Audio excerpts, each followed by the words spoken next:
Okey. Mana ya Allah aku redha ni? Oh tak ada. Saja je. Nanti kena buat buku tu. Ya Allah aku redha. Itulah. Saya nak buat buku tapi saya tak tahu macam mana. Jom kita buat buku gabung. Ya. Sebagai maksud semangat. Kan? Dah mula kan? Okey, subhanallah.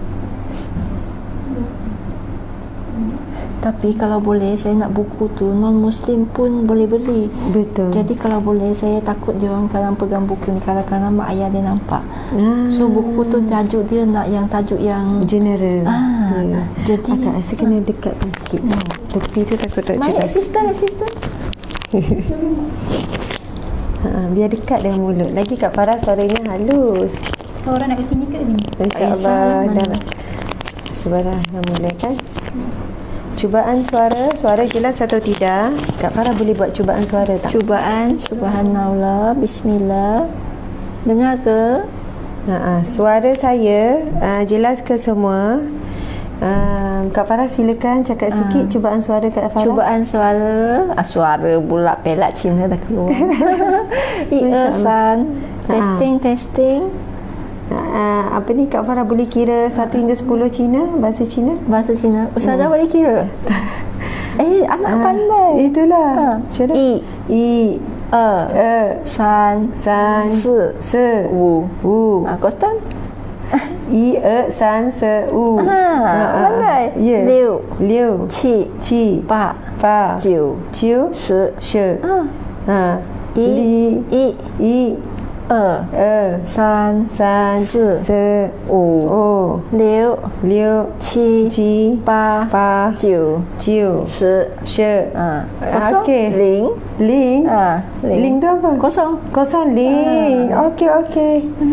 Jadi kalau nak cakap minta maaf kosong-kosong ya. Maaf ling. Ling.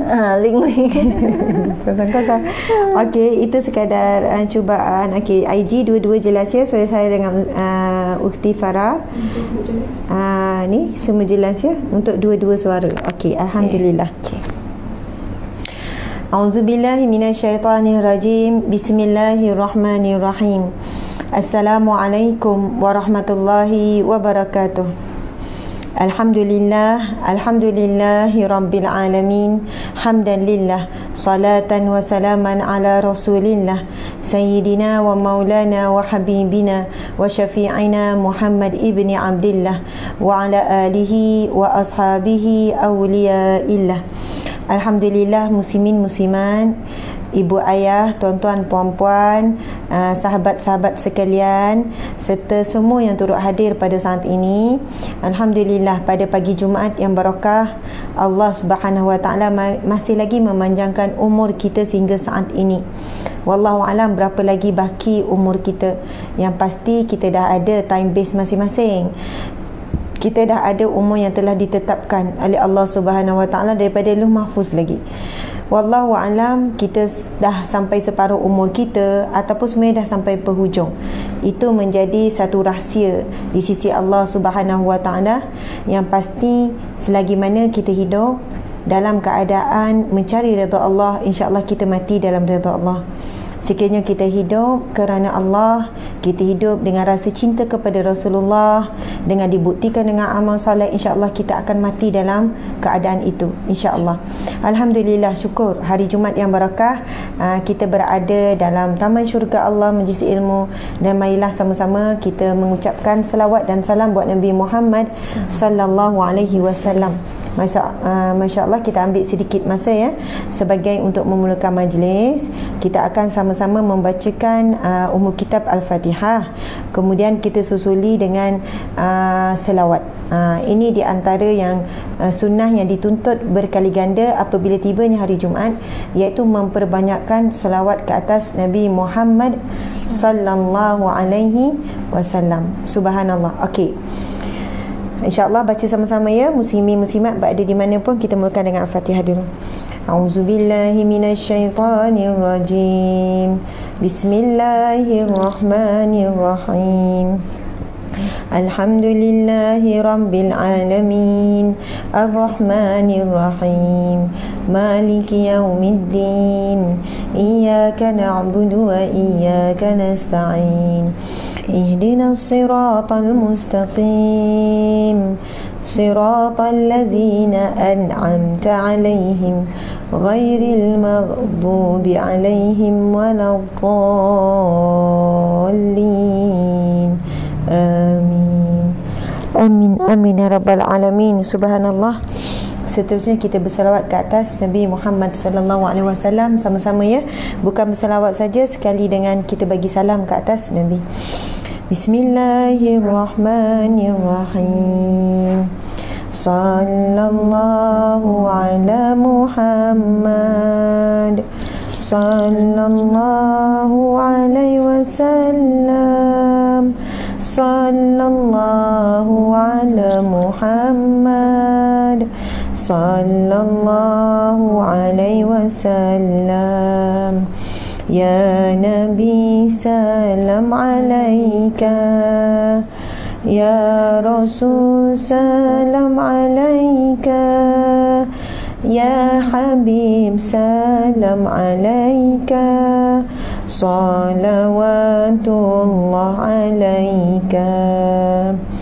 Ashraqal badru alaina, فاختفت منه البدور مثل حسنك ما رأينا قط يا وجه سروري. أنت شمس أنت بدر أنت نور فوق نوري أنت إكسير فغالي أنت مصباح صدوري. يا حبيبي يا محمد يا عروس الخفقين يا مؤيد يا ممجد يا إمام القبلتين. Last, sallallahu ala Muhammad, sallallahu alaihi wasallam, sallallahu ala Muhammad, sallallahu alaihi wasallam. Allahumma salli wa sallim wa barik alaihi. Subhanallah. Alhamdulillah. Muslimin, muslimat yang dirahmati Allah sekalian, terima kasih kerana turut hadir. Dan sebagai permulaannya, seperti biasa, kita sama-sama share perkongsian kita pada pagi yang barakah ini. Mudah-mudahan tanpa sedar kita bakal menerima pahala yang berganda di akhirat kelak. Jika kita hadir seorang, alhamdulillah dapat pahala. Tapi bayangkan dengan hasil kita share, tiba-tiba ada 5 orang lagi yang hadir tanpa kita tahu siapa dia, dan kita tak tahu pun yang kita sedang melakukan kebaikan menyebarkan ilmu Allah. Jadi bila kita akan tahu? Kita akan tahu apabila di akhirat kelak. Ketika itu mungkin kita tanya-tanya, ya Allah, ini pahala bahagian mana? Rupanya itu adalah pahala daripada bahagian kita berkongsi live. Kita berkongsi, kita share, kemudian ada orang turut hadir sama. Kita dapat pahala 5 orang hadir majlis ilmu. Itu kalau 5 orang. Kalau 10 orang, wallahu a'lam. Mungkin ada di kalangan kita yang malu ataupun segan untuk, ada orang malu nak share. Lagi orang yang baru nak mula berubah, bila dia share kuliah, dia malu, takut orang kata dia macam nak tunjuk baik. Saya faham ada situasi orang begini. Jadi kalau malu nak share, kita tinggalkan komen. Masya Allah. Mungkin daripada perkongsian nanti kan saya ada sebut ayat Al-Quran ke, catat ayat mana, ataupun apa yang anda rasa, ataupun apa soalan, apa pendapat, apa perkongsian juga nak dibuat, pengalaman sendiri, boleh je tulis di ruang komen. Sebab bila kita buat komen kita tu semakin meriah, automatik engagement kita punya ceramah, kita punya live akan naik tanpa sedar. Dan itu antara ikhtiar kita, usaha kita. Masya Allah, alhamdulillah. Muslimin muslimat sekalian, istimewa pada hari Jumaat ini, pada pagi ini, saya bersama dengan Ukhti Farah Leong.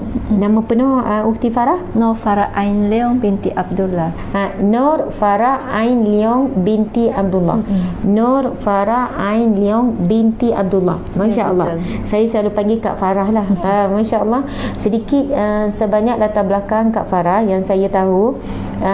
Kak Farah memeluk Islam ketika umur sekitar 30 tahun. Masya Allah. Sekarang umur Kak Farah berapa? Umur saya sekarang 48. 48. Nampak macam sebaya kan? Nampak macam sebaya. Masya Allah. Kalau Kak Farah 48, saya 37. Beza umur kita dalam 11 tahun lah. Masya Allah. Jadi sekarang umur dah 48. Ya, betul. Maksudnya dah memeluk Islam 18 tahun. Tak. Saya masuk Islam 20. Saya masuk Islam tahun 1999, dekat 21 tahun. Okey, minta maaf, dalam hampir 21 tahun. Masya Allah. Kemudian Kak Farah juga sebenarnya antara selebriti TV, terutamanya biasa keluar di TV2 dalam rancangan Sinaran Rohani. Sinaran Rohani. Pengisian terutamanya kepada mualaf di kalangan Chinese kan. Sebab bahasa yang digunakan adalah bahasa Mandarin. Bahasa Mandarin. Subhanallah, Kak Farah sejak daripada memeluk Islam sehingga hari ini sangat aktif dalam kerja dakwah. Itu adalah fokus utamanya, iaitu untuk meramaikan, memperbanyakkan seramai mungkin manusia menyembah Allah Subhanahu Wa Taala, seramai mungkin manusia kenal siapa Tuhan dia, iaitu Allah, seramai mungkin manusia kenal siapakah Nabi mereka, iaitu Nabi Muhammad sallallahu alaihi wasallam. Dan insya-Allah nanti dalam perkongsian seterusnya, maksudnya sepanjang nanti kita teruskan, saya akan ceritakan sedikit sebanyak tentang Kak Farah yang begitu istimewa ini. Muslimin muslimat sekalian, tajuk yang kita bawa hari ini iaitu Ya Allah Aku Redha. Masya Allah, tajuk tu sebenarnya diberikan oleh Ustaz Tengku Fazli. Duduk bincang tajuk semalam, macam-macam tajuk yang keluar. Lepas tu akhirnya dia kata pilih je Ya Allah Aku Redha. Masya Allah. Dan perkataan itu, kalimah itu Ya Allah Aku Redha sangat sebenarnya sinonim dengan Kak Farah. Itulah kekuatan Kak Farah pada hari ini. Dan sebagaimana poster yang tuan-tuan puan tengok, poster tu kan kita tulis apa? Okey, tajuk kita Ya Allah Aku Redha. Penceramahnya saya dan Ukhti Farah. Kemudian kita nampak di bawah tu ditulis Kak Farah adalah aktivis sahabat amal care, aktivis dakwah untuk sahabat amal care kepada non-muslim, kepada muslim, untuk guide mereka seterusnya supaya ada pengukuhan fardu ain, solat, puasa, baca Quran dan sebagainya. Okey, selain pada itu kita ada tulis di poster iaitu Kak Farah adalah cancer fighter. Sebenarnya sebab ada beza kot cancer survivor dengan cancer fighter. Dan Kak Farah kanser stage 4. Sebelum ini bermula daripada kanser payudara, kemudian pergi pada kanser paru-paru sekarang, kemudian kanser dan merebak ke tulang. Tak apa, nanti Kak Farah akan detailkan ujian yang sedang Kak Farah alami. Dan saya kalau boleh kan, Kak Farah cerita yang Kak Farah pernah diuji dengan terinjek jarum HIV. Subhanallah. Maksudnya perjalanan Kak Farah dalam dunia dakwah, ujian itu maksudnya silih berganti, bersambung-sambung. Ya, betul. Mungkin kadang-kadang Kak Farah tertanya bila nak merasai, bukan maksudnya nak dakwah ini ada waktunya relax ataupun boleh buat dalam keadaan nak kata santai ke macam ada. Mungkin Kak Farah pernah tengok ada orang tu macam okey je, buat dakwah tak ada ujian berat-berat, ujian biasa-biasa saja. Tapi dalam tempoh Kak Farah adalah saudara baru. Subhanallah. Kemudian diuji pula ujian yang terus berat. Maksudnya kalau dibandingkan dari segi sakit tu lah, saya tak diuji macam Kak Farah begitu. Saya tak diuji dengan mungkin kesusahan, kesukaran hidup dan sebagainya. Belum masuk lagi ujian perasaan kan Kak Farah, dengan Kak Farah memikirkan keadaan mak, keadaan keluarga, mungkin ada ahli keluarga terdekat yang belum masuk Islam. Itu bebanan perasaan yang sangat berat sebenarnya. Masya Allah. Jadi sebagai permulaan, saya nak bacakan satu hadis Nabi sallallahu alaihi wasallam. Subhanallah, hadis Nabi sallallahu alaihi wasallam. Bismillahirrahmanirrahim.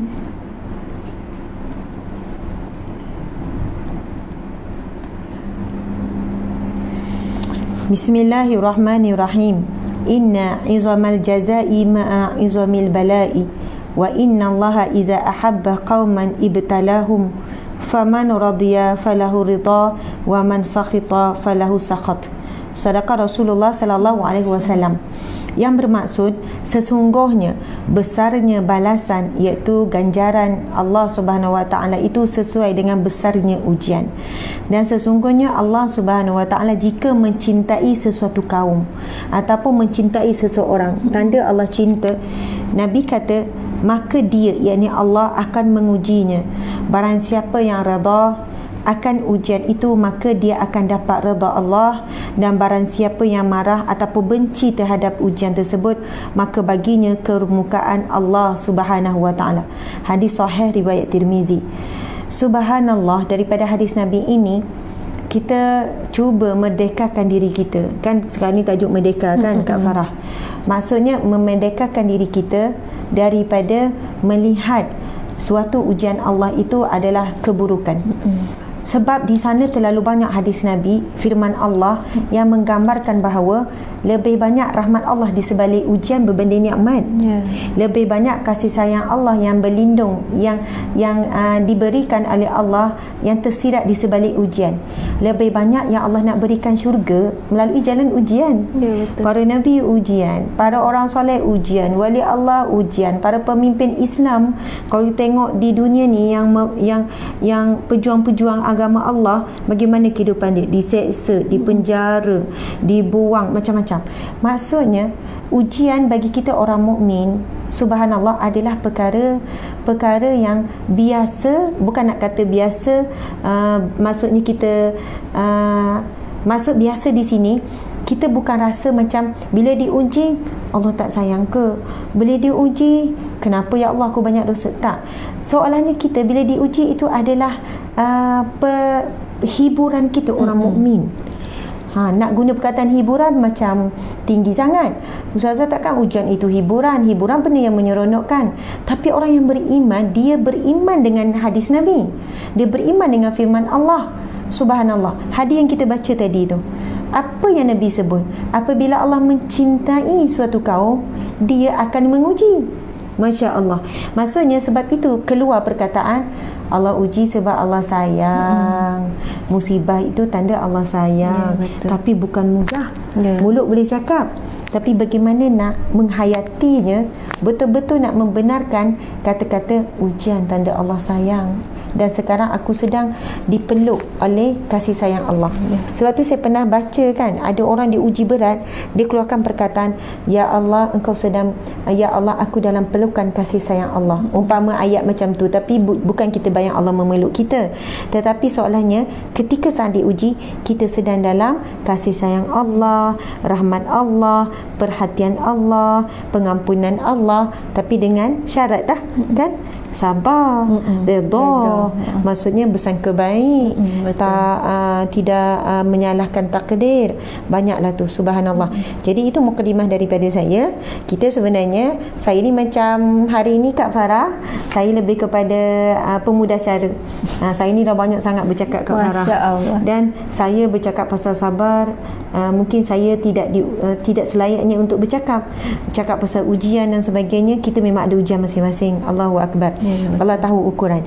Jadi saya nak persilakan kepada Ukhti Farah Leong, muslimin muslimat, cuba kita bagi perhatian dan cuba kita ambil sebanyak mungkin ibrah. Dan saya seluasnya menjemput muslimin muslimat untuk tanya apa jua soalan, apa jua. Dan kepada siapa yang mungkin ada saudara mara, sahabat-sahabat yang ada diuji Allah dengan kanser, ataupun apapun sakit kronik, ajak dia datang, tag, jemput, ikuti, dengar perkongsian. Dan mungkin orang ingat Kak Farah dah sihat, sebab tu Kak Farah boleh kongsi, boleh senyum. Tak, condition Kak Farah kalau ikutkan keterangan doktor semakin parah, bukan semakin sihat. Buat masa ini semakin parah, semakin parah. Kita selalu menantikan keputusan terbaik pada doktor, tetapi sebaliknya keputusan masih lagi menunjukkan makin parah, makin merebak. Stage 4 perlu tambah lagi treatment macam-macam.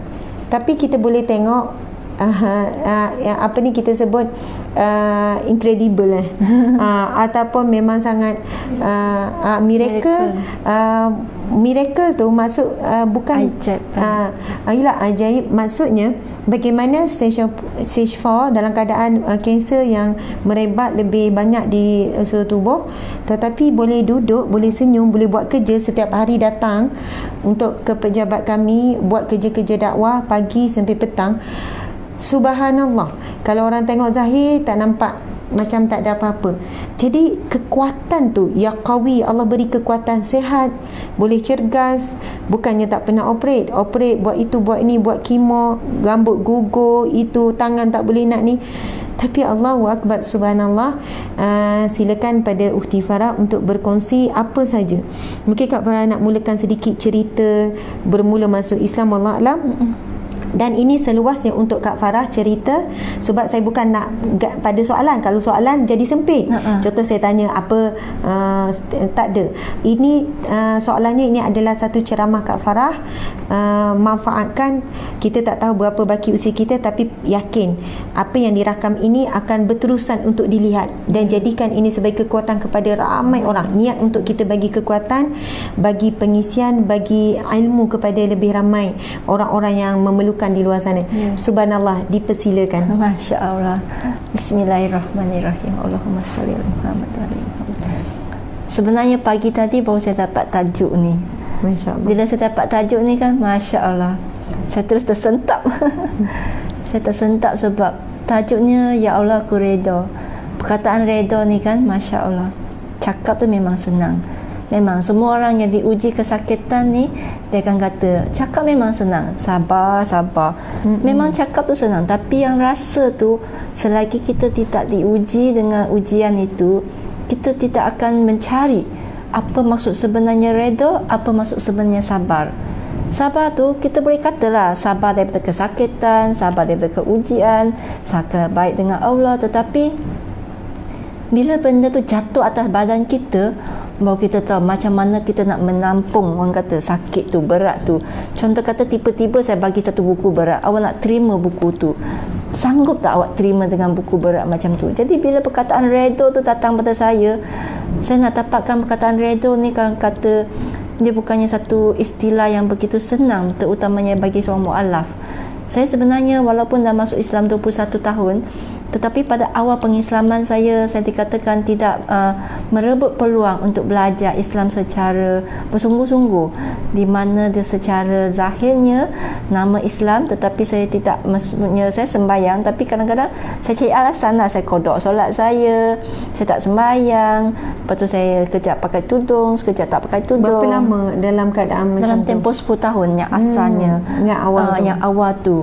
Sebab saya masuk Islam masa tu, saya memang dah ada satu ujian, saya niat saya masuk Islam, dan bila saya dah masuk Islam, rupanya saya tahu, rupanya masyarakat Melayu tidak semestinya menunjukkan Islam yang sebenarnya. Jadi saya pun masa tu saya sibuk dengan kerjaya, Allah bagi kerjaya yang agak bagus, saya sibuk kerja. Saya boleh buat satu alasan, ustazah, saya tak sembahyang sebab surau dia kotor. Saya kata saya balik rumah baru kodok solat. Jahil kan? Kita ingatkan kita boleh kodok solat kat rumah, kita pun balik rumah baru kodok solat. Lepas tu kita dengan selamanya tengok orang tak pakai tudung, kita pun tak apa, dia pun tak pakai, dia tak ni pun, suami dia tak marah pun, saya pun tak ni lah. Lepas tu suami pun masa tu dia tak bagi penekanan secara tegas, sebab bagi dia mereka ambil istilah dia ada paksaan dalam agama. Dia pun tak nak paksa saya, dia kata kalau paksa-paksa kan nanti saya melenting. Bila saya diuji, rupanya saya tak berkat. Orang kata tak berkat, tandanya Allah sayang. Sebabnya tak berkat. Bila saya fikir balik semula, apa yang saya buat selama ni, rupanya Allah dah atur dah paling cantik. Saya gaji besar, tapi orang kata tak berkat, ustazah. Mesti tiap-tiap bulan habis gajinya, malah hutang kredit kad melimpah-limpah. Banyak hutang. Orang kata hidup tak tenang. Tiap-tiap bulan anak mesti sakit, ujian ni, ujian tu, macam-macam ujian. Jadi saya satu masa saya fikir, sampai bila hidup saya nak macam ni? Saya kata dengan suami saya, sampai bila hidup nak macam ni? rupanya bila kita merungut macam tu, rupanya hidayah, orang kata hidayah saya masuk Islam, Allah bagi jadi orang seorang Islam. Tetapi iman tu, orang kata nikmat Islam tu datang selepas 10 tahun bila saya tertetik hati saya nak berubah. Rupanya Allah kata, kamu pilih nak ubah, saya pilihlah kamu ke jalan yang benar. Subhanallah Kak Farah. Maksudnya nikmat Islam satu, nikmat iman. Dan Masya Allah mahal sebenarnya kata-kata Kak Farah tu, sebab orang Islam misalnya lahir Islam pun belum tentu dapat nikmat iman. Cuba pergi tengok yang apa yang dia buat. Kena sensitif adik-adik. Okey, jadi bila kita sebut pasal nikmat Islam, sebab tu ada yang 30 tahun Islam, 40 tahun Islam, lahir Islam, tak solat, masih lagi tak tutup aurat, jadi dia belum dapat nikmat iman. Masya Allah. Faham? Jadi nikmat Islam ni kita pilih. Allah bagi kita pilihan. Mu nak jadi orang mukmin atau mu nak jadi orang Muslim yang biasa. Kalau mu nak meningkat, saya pilih, saya tunjuk awak jalan. Tapi mu kena lalui lah ujian tu. Mulai hari itu ujian sampai. Saya dibuang kerja. Ya Allah, masa niat nak berubah jadi baik tu, ujiannya saya dibuang kerja. Kenapa dibuang masa tu? Kita rasa tension kan? Kita rasa tension, kenapa saya dibuang kerja. Dengan kenapa dibuang kerja? Sebab kan dikatakan saya membuat sesuatu kesalahan ketika bertugas, dan dinasihatkan untuk berhenti kerja sendiri sebelum dibuang kerja.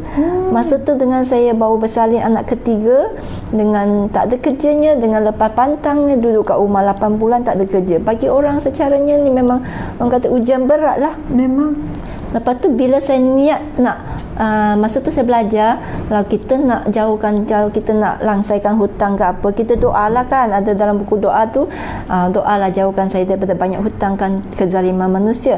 Setiap kali saya baca doa tu, saya akan dikejar dengan hutang. Masya Allah. Ya doa Allahumma inni a'udzubika minal hammi wal hazan. Saya tak faham sangat, tapi saya baca bahasa Melayu dia. Bahasa Melayu dia beban hutang. Masya Allah, dikejar pula dengan hutang. Dikejar hutang. Jadi kalau lambat gaji je, gaji masuk je, bank telefon. Bank bukan jadi telefon saya, dia telefon sampai alamat hantar kat rumah mak saya semua. Jadi saya mula kenapa bila saya amalkan doa ni Allah makin banyak pula ujian yang sampai. Jadi rupa-rupanya Allah nak suruh selesaikan hutang. Betul lah tu doa tu. Yelah. Jadi sekarang tak ada hutang.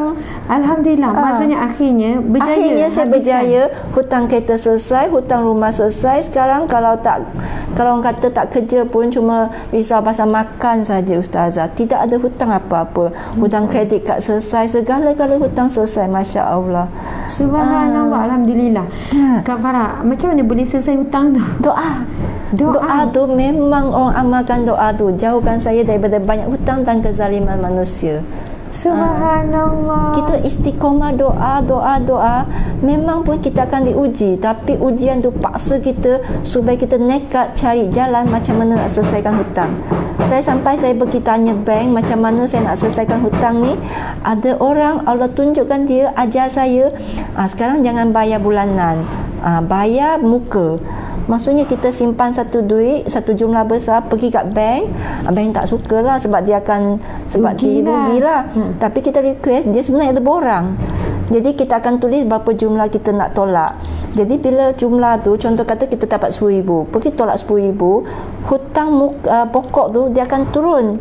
Bila hutang pokok tu turun, interest automatic turun. Jadi automatic interest turun, dan dia akan jadi hutang rumah saya sepatutnya 25 tahun, 15 tahun selesai. Saya dah jimat interest 10 tahun. Jadi hutang kereta pun saya buat macam tu Ustazah. Jadi kat situ kita nampak walaupun benda tu macam remeh, tapi bila tidak ada hutang, kita tidak dibeban, hati akan tenang. Betul Kak Farah. Subhanallah, Allahu Akbar. Tapi yang saya nampak tak muslimin-muslimat, bila saya tanya macam mana Kak Farah, macam mana apa yang Kak Farah buat, macam mana boleh selesai hutang, jawapan Kak Farah satu je, doa. Dan Kak Farah sebut tu dengan yakin. Maksudnya doa. Ya, kalau kita kan orang yang, kalau orang tanya soalan, macam mana nak selesaikan hutang, doa. Orang kata, yelah doa. Macam mana? Doa. Maksudnya ada di kalangan kita bila sebut pasal doa dia menganggap remeh. Lepas tu dia anggap doa saja tak boleh nak bebas hutang.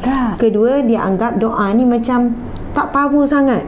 Orang kita nak dengar apa? Okey, plan pertama, okey, tip kedua, okey, tip ketiga, okey, master plannya. Sebenarnya semua plan itu akan datang selepas doa. Masya Allah, doa yakin minta dengan Allah. Jangan mulut je nak bebas hutang, tapi dalam hati nak tambah hutang. Mulut cakap aku nak bebas hutang, aku nak bebas hutang, aku tak nak berhutang, aku nak hidup bebas hutang. Lepas tu bulan depan beli kereta baru, bulan depan upgrade itu pula. Maksudnya lepas tu pergi shopping pula guna kad kredit. Jadi ramai orang sebenarnya mulut je cakap nak bebas hutang, tapi hati tak nekat sungguh-sungguh. Tapi kalau hati nekat, mulut yang keluarnya adalah doa. Allahumma inni a'udzubika minal hammi wal hazan wa a'udzubika minal ajzi wal kasal wa a'udzubika minal jubni wal bukhli wa a'udzubika min ghalabati daini wa qahri rijal. Sadaqa Rasulullah sallallahu alaihi wasallam. Itu hadis Nabi.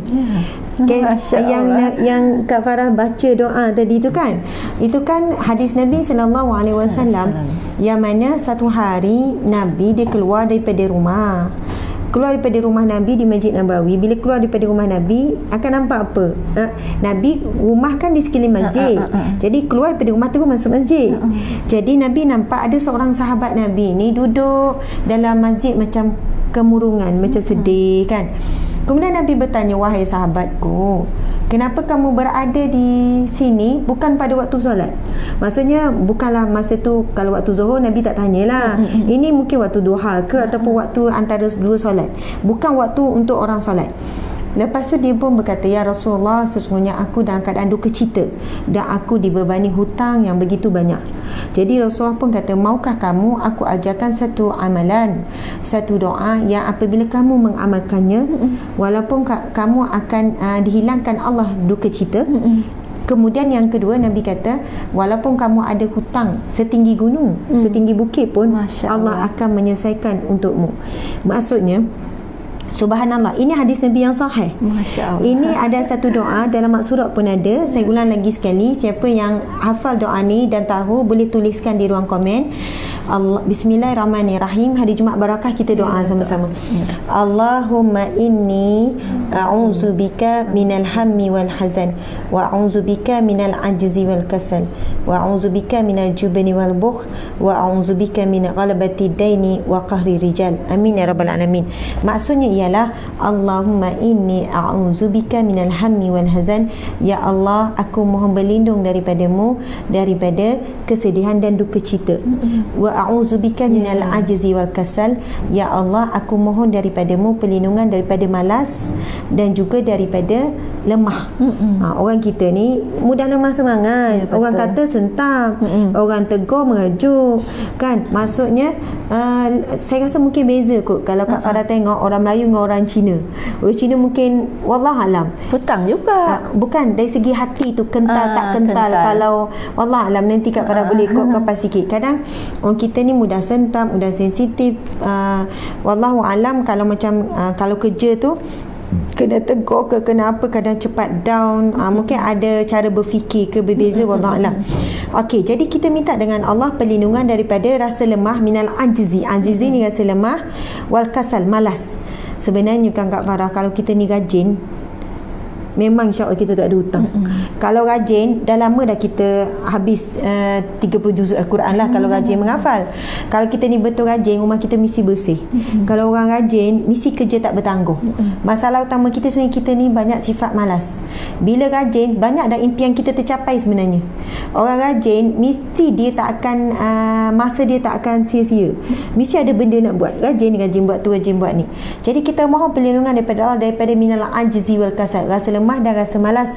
Wa a'udzubika minal jubni wal bukhl. Ya Allah, aku mohon perlindungan daripada pengecut, penakut dan juga bakhil. Doa tu memang sempurna.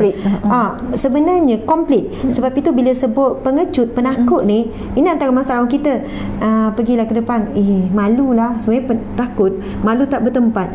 Takutlah nak buat itu, takut nak bisnes. Macam mana saya nak bisnes tapi saya takutlah, saya bimbanglah. Akhirnya memang tak bisnes lah.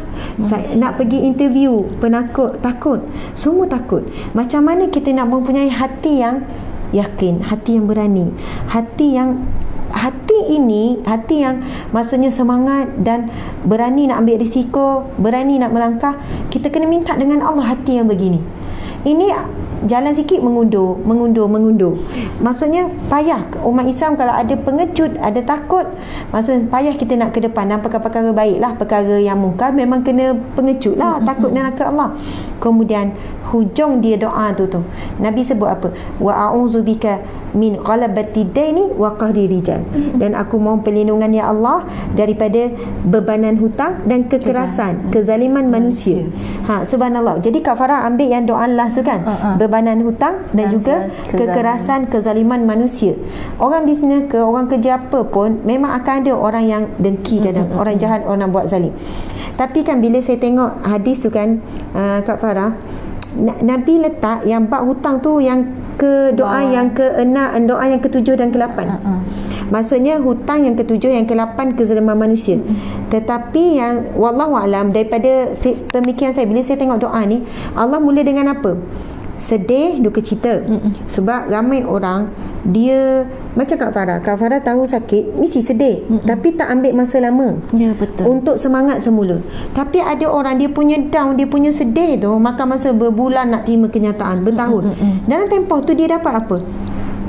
Maksudnya waktu dia dah banyak dirugikan.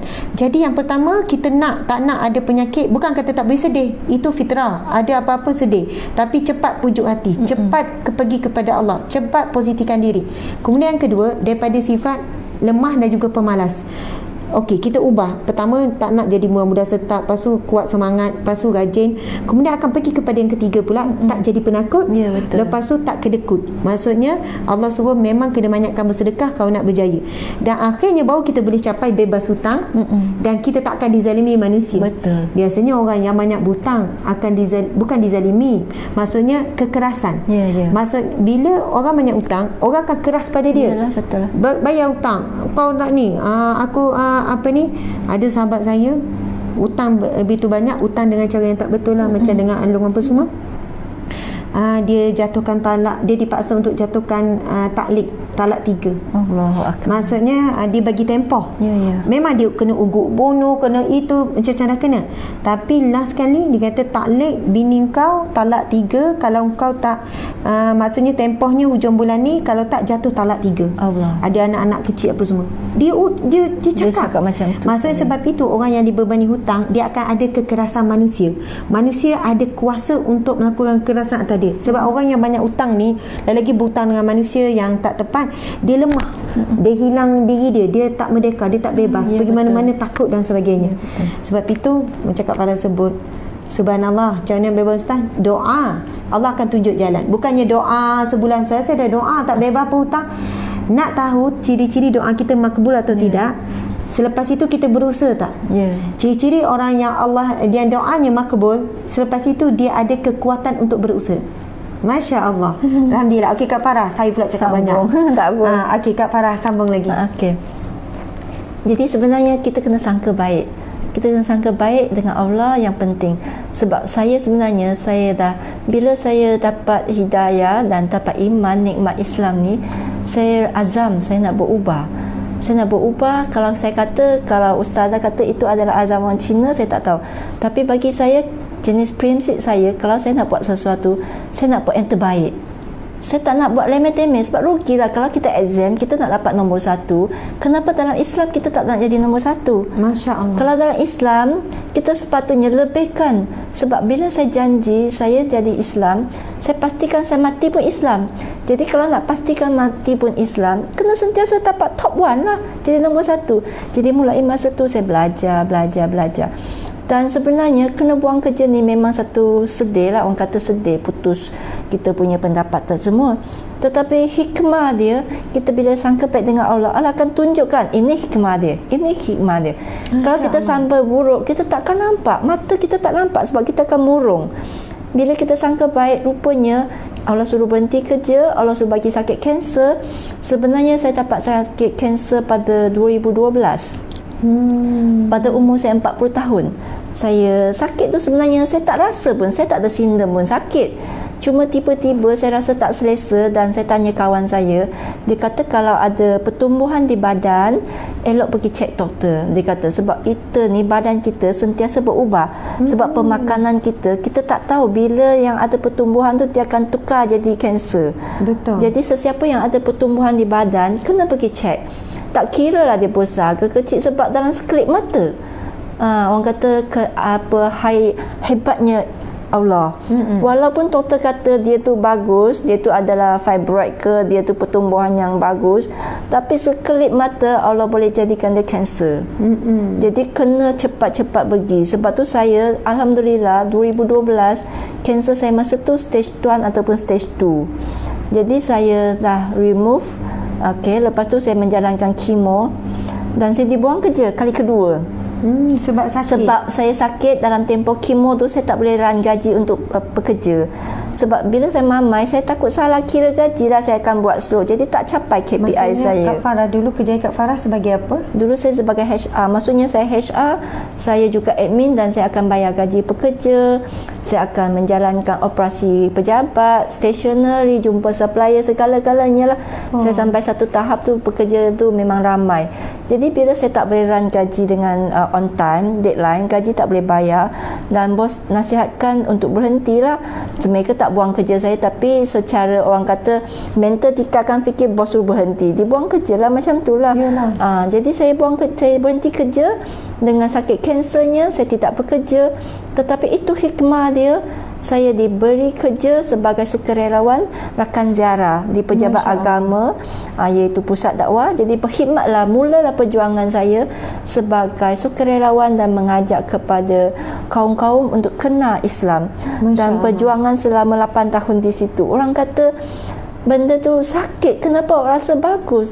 Baguslah.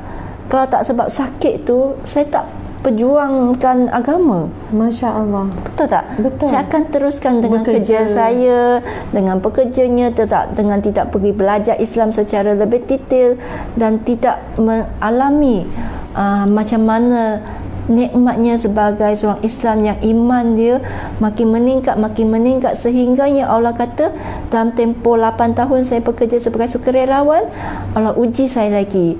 Dalam tempoh kemo saya boleh kerja, bayangkan.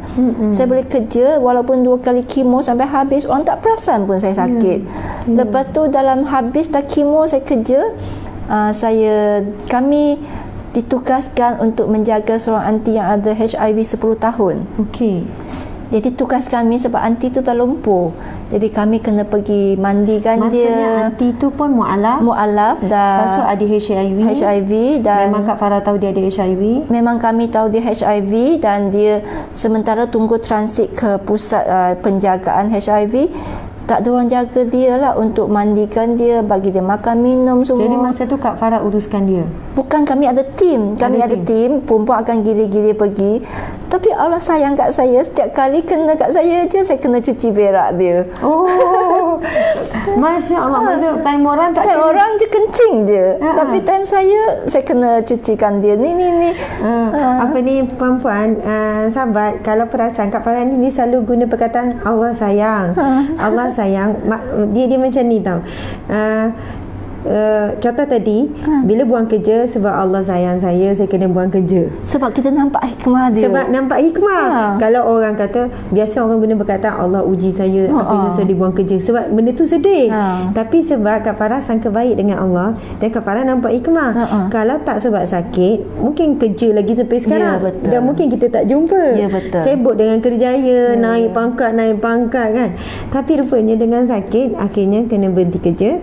Lepas tu Allah rupanya nak lorongkan jalan yang betul, nak lorongkan jadi pendakwah, jadi aktivis. Mana cerita yang pasal makcik tu tadi tu, makcik lepas Syahri. Tu rupanya makcik tu dia kencing manis, dia kena insulin. Tetapi sejak ambil dia, kami tidak tahu cara insulin semua-semua. Lepas tu nurse pun dah ajar dah insulin. Lepas tu ada kawan-kawan ditugaskan untuk insulin. Tetapi Allah tak pilih saya juga. untuk tolong dia insulin. Jadi makcik tu saya pun bagilah dia jarum insulin. Lepas tu dia pun cakap tak apa, dia nampak saya ni jenis tak pandai kan. Saya cuma setkan dia berapa dia punya bacaan, dia insulin sendiri. Dia dah siap, dia bagi saya jarum tu supaya saya tutup balik. Rupanya masa anti tu dia insulin, dia dah terpengkokkan jarum tu. Jadi jarum tu tersengit lah orang kata. Patutnya tegak macam ni tapi tersengit. Betul. Jadi bila saya tutup dengan cap tu, jadi jarum tu terkeluar daripada cap tu, tercucuk lah kat jari saya. Oh, okey. So masa tu lah darah HIV tu masuk dalam badan saya. Okey. Jadi saya pun blank sekejap. Saya pun tercucuk lah. Saya pun pergi basuh. Saya duduk. Lepas tu saya telefon kawan saya. Rupanya kawan saya tu pun dia sebagai doktor tapi tak tahu macam mana Allah boleh bagi dia kata dengan saya, tak apa Farah, hari ni hari Jumaat, sekarang pun dah malam, kalau pergi klinik pun doktor tak boleh buat apa, nanti Isnin pagi baru pergi klinik. Padahal dia doktor. Tapi dia boleh cakap macam tu dengan saya. Lepas tu sepatutnya segera kena pergi emergency ward. Kena terus ambil darah supaya make sure that kuman tu tak masuk dalam badan kita, kena apa semua. Tapi sebab dia doktor, saya pun percaya dengan dia. Saya pun tunggulah Isnin pagi baru pergi. Itu berapa hari gap tu? 2 hari? Jumaat malam kena, Isnin pagi baru pergi klinik. Maksudnya kita, jarum orang HIV tercucuk dalam kita. Badan. Okey. Memang high risk. Balik cakap dengan suami lah, saya tertutup jarum ni, abang jangan dekat dengan saya. Isnin pagi saya nak pergi klinik. Suami pun okey macam tu lah. Dia pun tak tahu, tak ada ilmu kan kita tentang ni tak kan. Tak nak fikir macam mana. Lepas tu Isnin pagi pergi klinik tu, Masya Allah, satu klinik kecoh. Dia kata puan ni main-main, puan kena kuarantin, puan tak ada kalau sekarang ni. Lepas tu ambil darah punya banyak, saya dah baru mula risau. Rupanya first result negatif. Dia kata puan jangan gembira sangat Dia kata HIV ni dalam badan 6 bulan. So 3 bulan puan datang balik untuk ambil ubat, untuk ambil darah. Lagi 3 bulan ambil darah. Selepas 6 bulan kalau negatif baru clear, baru confirm. Sekarang balik rumah, tak ada ubat, tunggulah.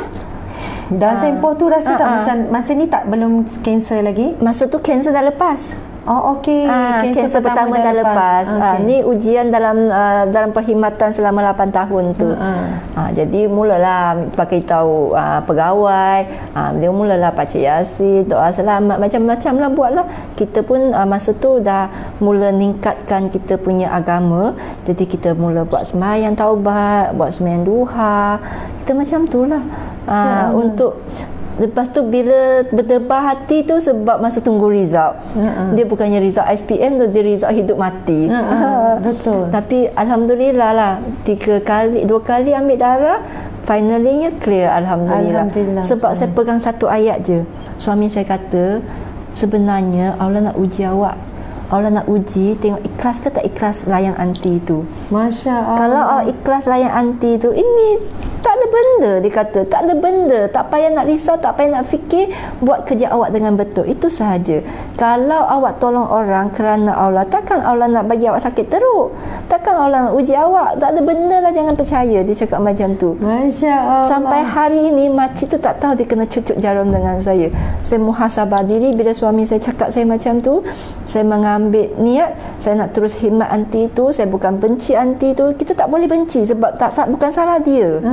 Saya terus khidmat anti tu sampai kita hantar dia ke pusat rawatan tanpa cakap apa-apa dengan dia. Masya Allah. Dia pun tak tahu kebimbangan akak, apa yang berlaku. Kita tak nak dia susah hati. Masya Allah, subhanallah. Sebab tu suami kata bila kita buat sesuatu kerana Allah, niat betul-betul bantu orang, tidak ada apa-apa, jangan risau.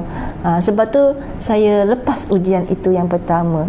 Lepas tu bila dah lama kerja dengan pusat Jabatan Agama dah 8 tahun, kita menghadapi sikit ujian. Kita diberhentikan perkhidmatan. Dan ujian yang sama juga datang, kanser saya datang balik. So kanser saya datang balik pun, saya tidak tahu rupanya itu kanser. Sebab saya menjalankan kehidupan saya secara biasa. Cuma hari tu pergi UUK kan, dia naik tingkat 2 kan, bangunan lama dia tu kan. Saya naik atas dengan anak saya mengah macam ni. Jadi anak saya pun kata, kenapa mami macam ni? Jadi saya mula rasa tak sedap hati. Saya pun jumpa doktor dan doktor nasihatkan saya untuk buat x-ray. Bila saya buat x-ray, rupanya paru-paru saya penuh dengan air. Dan saya pun masuk hospital kerana paru-paru berair. Dan doktor ambil sampel, dan sampel yang didapatinya adalah sampel yang berada di sel kanser lama. Rupanya dia dah tidur 8 tahun, dia datang balik. Dan dia dah merebak kepada paru-paru dan sikit bahagian tulang belakang. Paru-paru tu dah ada 2 paru-paru kat paras. Sebelah sini sahaja. Sebelah sini bahagian bawah. Jadi saya menjalankan kemo untuk 6 kali, dan masa tu saya dah berkhidmat dengan ustazah. Tetapi lepas habis 6 kemo tu, saya habis kemo 2 hari bulan 7. Jadi mereka buat scan, mereka dapati ubat tu tidak merawat mana-mana bahagian. Secara teorinya, bila ubat kemo ni dikenakan, salah satu bahagian akan jadi bagus, akan jadi, orang kata, jadi sihat lah. Jadi bahagian yang kurang sihat tu dia akan fokus untuk buat radioterapi ataupun macam mana. Tetapi keadaan saya ni sangat, orang kata, jarang-jarang jumpa. Dia bukan saja tidak membunuh mana-mana satu tempat punya sel, marah dia merebak. Jadi sekarang paru-paru bukan saja bawah, sebahagian atas pun ada, tulang belakang, dan dia dah merebak pergi ke peha, dan ada dalam tulang saya kat peha tu ada satu lubang kecil. Di mana doktor takut lubang kecil tu akan menjadi besar, dan dia, jika saya terjatuh ataupun jika saya tak rarat, tulang tu akan patah. Maksudnya saya tidak boleh jalan lagi dah. Hari tu dia orang kata tak nak buat kemo dulu, nak operate dulu. Tetapi doktor kata dia nak buat kemo dulu. Jadi masa saya dapat result tu, saya down lah. Bila ke hospital, doktor kata, puan sebenarnya stage 4. Stage 4 ni tidak boleh sembuh. Dia cuma boleh kawal supaya sel tu tidak merebak. Jadi maksudnya saya cakap dengan doktor, jadi saya tunggu matilah maksud dia. Doktor pun diam. Maksudnya secara tak langsung dia mengakulah saya memang tinggalkan sisa-sisa hidup sahaja. Jadi orang kata, siapa yang tak sedih masa kat situ? Bayangkanlah saya tunggu jumpa doktor pakar, jumpa sampai petang. Memang sedih lah orang kata, bila kita tahu kita dah tinggalnya sikitnya nyawa, kita dah kanser ni stage 4, dah tak ada ubat lagi. Tetapi itu bukan alasan untuk kita terus down. Ingat kita memang sedih. Sedih tu dia tidak membawa kita kepada negatif. Dia tidak membawa kita sampai tahap putus asa. Ingat bila doktor kata puan boleh diubat lagi, ataupun dia kata puan tak ada ubat, puan baliklah tunggu, jangan pernah putus asa. Sebab kita ni, bila kita fikir sebagai seorang Islam, kita ada banyak contoh Nabi terdahulu, contoh macam mana orang yang Allah kata, selagi kamu diuji, selagi itu kamu jangan susah hati, Allah sentiasa bersamamu. Ingat, yakinlah Allah sentiasa bersamamu, dan minta dengan Allah, minta. Jangan lupa minta, doa. Saya kata doa, minta dengan Allah. Selagi ajar saya belum sampai, berkatkanlah hidup saya. Berkatkanlah hidup saya selagi ajar saya belum sampai. Kalau saya nak mati pun mati dalam dakwah. Saya nak mati dalam mati yang bagus. Selalu ustazah pesan, mati yang bagus ni bukan cakap saja, kena usaha, kena buat. Saya boleh je pilih duduk kat rumah. Orang ramai kata, Kak Farah, akak dah tak larat dah, muka akak dah penat, akak duduklah, rehatlah. Tapi sebenarnya kita tahu badan kita sendiri. Betul tak ustazah? Betul. Kita jangan kata kita sakit ni tiba-tiba. No, tak ada benda yang tiba-tiba. Allah akan bagi tanda-tandanya, tapi kita ignore sendiri. Betul tak? Kita lawan, kita ignore, kita tak nak pergi jumpa doktor, kita degil. Sebenarnya sakit ni ada tanda dia. Sakit kanser ni sebenarnya saya dah rasa dah. Saya lama dah cakap dengan suami saya rasa badan saya tak sihat. Something wrong somewhere, tapi tak tahu mana. Kita boleh rasa, kita ada tanda-tandanya, tapi kita tak pernah sayang diri kita sendiri. Kita tak pernah pun hargai apa yang Allah bagi kat kita.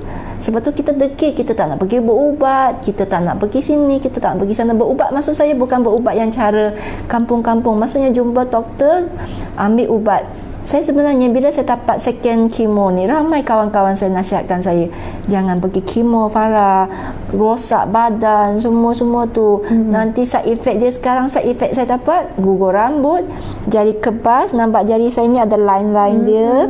Lepas tu memang kebas 10 jari. Kalau kaki tu memang tak boleh pakai kasut sarung lagi dah, sebab kita tak boleh nak sarung dengan betul. Itulah side effect dia, kuat lupa. Lepas tu kita akan marah, cepat marah sebab kesan ubat kemo tu. Kita akan baran. Lepas tu alergik badan, dengan lidah tak rasa apa-apa, dengan ulcer mulutnya, banyak kesan sampingan. Tapi kita ingat, doktor kata satu, kalau kita ubat tradisional, bukannya tak boleh ubat, tapi dia tak ada, orang kata, proof yang dia boleh cure. Jadi ubat kanser ni, kemo ni, dia paling cepat untuk tahan sakit dia. Memang pun dia akan bunuh sel kanser yang buruk tu, tapi ubat tradisional ni sebagai sampingan. Makanan sihat ni sampingan. Latihan, aktiviti harian, exercise ke whatever sebagai support, supaya kita punya sistem pertahanan tu datang balik, supaya kita cepat sembuh. Sebab memanglah kemo ni kesan sampingan dia teruk, tapi dengan suplemen kita, dengan sakit sifat mental kita, dengan orang Islam kita yang kata tahajudnya, solat hajatnya, solat duhanya, itu semua sampingan. Itu sebagai kena buat fizikalnya, mentalnya kena buat, baru kita sihat. Sebab tu orang kata dia tak nampak saya sakit. Kenapa? Walaupun saya kemo, saya makan macam-macam. Biji apricot saya makan, durian Belanda, apa lagi semua saya cuba, minyak zaitun saya ambil, semua saya ambil. Dan yang exercise-nya Cina, dengan qigongnya, dengan tai chi-nya, dengan solat tahajud, solat duha, solat taubat, tasbihnya, semua buat. Pastikan you buat setiap satu, walaupun tak komplit, tapi usaha. Okey, Kak Farah. Kak Farah dah usaha, Kak Farah buat kemo, Kak Farah ambil suplemen, Kak Farah buat exercise, Kak Farah share dengan saya. Lepas tu buat ibadah. Tapi once bila doktor bagi tahu kanser, mungkin Kak Farah mengharapkan doktor akan bagi khabar gembira, alhamdulillah kanser you dah kurang. Oh, miracle. Contoh, tiba-tiba resultnya sebaliknya. Macam mana Kak Farah boleh terima bila doktor cakap baru-baru ni yang kanser semakin merebak? Okey, mula-mula kita kena tahu keadaan kita ni. Bila doktor kata kanser merebak ni, memanglah teruk, tapi kena berdepan lah, sebab tu kenyataan. Kenapa kita pilih untuk lari daripada kenyataan? Bila kita lari, kita takut. Islam ajar kita jadi khalifah. Khalifah tu maksud apa? Pemimpin. Pemimpin sifat dia apa? Berani, gagah, terus berjuang. Berjuang. Bukan lari daripada medan perang, tapi terus berjuang. Masya Allah, kalah menang itu bukan matlamat, tapi biarlah mati berjuang. Sebab Masya apa? Allah. Sebab ingat tak yang masa kisah Nabi tu, ada satu burung tu yang dia isi air dengan mulut dia. Ya, betul. Dia bantu untuk padamkan api Nabi Ibrahim alaihissalam. Lepas tu dia kata apa? Saya usaha sebab bukannya saya nak padamkan api, tapi Allah akan tanya, apa yang kamu dah buat? Masya Allah. Perjuangan apa yang kamu telah lakukan sebelum hayat awak ni? Allahu Akbar. Ini sangat mahal Kak Farah. Maksudnya contoh macam ni, kalau boleh jadikan sikit persamaan. Kak Farah buat ibadah, Kak Farah ikhtiar, Kak Farah usaha. Walaupun resultnya negatif, itu bukan mengecewakan Kak Farah. Sama macam-macam ni muslim-muslimat. Ada orang dia kata dia nak jadi kaya ataupun dia nak hidup senang. Lepas tu dia amalkanlah tips. Contohnya buat solat duha, sedekah subuh dia buat. Lepas tu baca Al-Waqiah. Tapi tak kaya-kaya juga. Kalaulah dia buat kerana nak kaya, dia akan berhenti beramal. Betul. Dia akan berhenti, dia akan stop. Maksud dia akan berhenti beramal. Tapi kalau dia buat kerana Allah Kak Farah, walaupun dia tak kaya-kaya juga, walaupun masih lagi hutang tu masih banyak lagi, dia akan teruskan juga. Sebab dia baca Waqiah, dia solat duha, dia sedekah, dia selawat, dia zikir kerana Allah, bukan kerana nak kaya, bukan kerana nak hidup senang. Tapi benda ni yang kita perlu lihat diri kita. Macam Kak Farah, Kak Farah dah usaha buat tu, buat solat tasbih, buat solat duha, buat solat hajat, buat sedekah, makan, tapi result tetap negatif, namun tak kecewa, dan Kak Farah masih teruskan sampai hari ni. Sebab penghujung saya bukannya, sebab saya tahu setiap orang akan mati, tapi sambil kita menuju kematian tu, kita punya perjuangan tu, itu yang Allah akan tengok. Jadi sebab tu kita rasa nikmat dia. Sebab tu bila sakit kita tak rasa sakit. Sebab sakit tu sebenarnya suami saya kata, kalau mu tak sakit, mu tak akan tambah sebanyak-banyak ibadat macam ni. Kalau mu tak sakit, mu tak akanlah kerja dengan sahabat Amakir. Kalau mu tak sakit, mu tak fikir semua benda tu. Kenapa kadang-kadang orang boleh kata saya ATM mesin? Sebenarnya saya bukannya saya nak hebat, jadi saya nak tunjukkan saya bagus, tetapi kita sentiasa ingat bila kita letak diri kita pada keadaan orang lain, kita rasa kesusahan dia, kita rasa kesedihan dia, kita automatik kita akan tolong dia. Masya Allah. Jadi selalu orang kata put yourself in her shoes. Maksudnya bila awak pakai kasut dia, awak bayangkan diri awak sebagai dia. Apa orang kata fakir ni boleh bawa kepada kufur. Betul. Kita ni lah, kita bantu mereka seusaha yang kita mampu. Besok walaupun dia dah jauh tinggal Islam, tapi usaha kami tu Allah nilai. Masya Allah. Betul tak? Betul Kak Farah. Jadi sebabnya bukannya saya ni sebab asbab sahaja Allah nak pinjam saya supaya bagi mereka duit. Jadi duit yang ada datang tu bukan duit saya, duit Allah. Betul tak? Jadi kekayaan yang ada kat saya ni, bukannya saya ni jutawan, tapi apa yang saya ada saya kongsi. Tak kiranya duitnya, bajunya, jubahnya, whatever. Kalau kadang-kadang mualaf kata dah cantik lah ustazah punya tudung, bagilah dia. Masya Allah. Sebab apa? Sebab Nabi bagi apa yang dia paling sayang. Kenapa kita nak kedekut dengan apa yang Allah bagi? Bila kita bagi, Allah ganti dengan yang lagi baik. Masya Allah. Subhanallah. Faham. Sebab tu tak pernah miskin dalam Islam. Tidak ada istilah miskin. Kita akan kaya hati, kaya jiwa kita, kaya senyuman, segala-galanya kaya akan datang. Betul. Jadi sakit ni pun kekayaan. Orang kata sakit kanser ni, mu tak sedih. Saya sakit kanser ni, saya sedih kan sebab mak saya sedih. Mak saya sedih, sebenarnya saya pernah fikirlah mungkinnya hikmah yang Allah bagi saya sakit, nak mak saya kena Islam. Masya Allah. Nak saya dakwah pada keluarga saya. Saya nak bagi tahu begitu hebatnya saya dakwah kat luar. Saya tak sampai hati nak dakwah mak saya. Sebab kita takkan cakap dengan mak saya, mak awak sembah tu patung, mak tak bagus. Kecil hati mak, betul tak? Tapi macam mana nak cakap dengan mak masuklah Islam? Tak boleh. Sebab ada kawan saya, dia pernah cakap direct, anti masuklah Islam. Mak saya tu cakap, oh tak boleh, saya macam ni.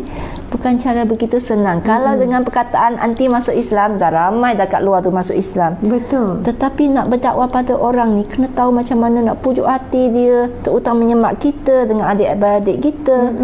Oh, saya cuma bermampu doa, dan saya mampu mungkin sakit ni saya tunjuk kat mak saya dengan kekuatan saya.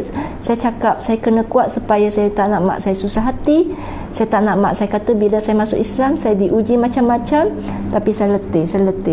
Saya kena tunjuk mak saya, Islam ajar kita berjuang ni, ujian untuk saya juga. Masya Allah Kak Farah. Maksudnya Kak Farah cuba jadi kuat supaya tak jadi fitnah kepada Islam. Mungkin mak tengok kau ni sejak masuk Islam kena buang kerja, kejap sakit, kejap kena buang kerja pula, kau ni hidup macam susah, kereta pun buruk contohlah kan. Lepas tu sekarang gini, soalannya, dan Kak Farah tak nak jadi macam fitnah salah faham terhadap Islam. Kak Farah tunjuk Islam ajar berjuang, Islam ajar jadi kuat, Islam ajar jadi anak yang baik, anak yang jaga hati dia, anak yang berbakti, anak yang penyayang. Masya Allah. Sampai saya tahu Kak Farah rahsiakan keadaan situasi Kak Farah daripada mak, sebab mak tak nak mak risau. Tapi mak ni dia boleh rasa kan, naluri seorang ibu. Dia boleh rasa. Sekarang saya sampai semalam dia telefon saya kan, awak di mana? Saya cakap, kenapa mak sekarang hari-hari tanya saya? Soalan pertama mak telefon saya, mak mesti tanya awak di mana, sebab mak tahu anak dia tak duduk diam.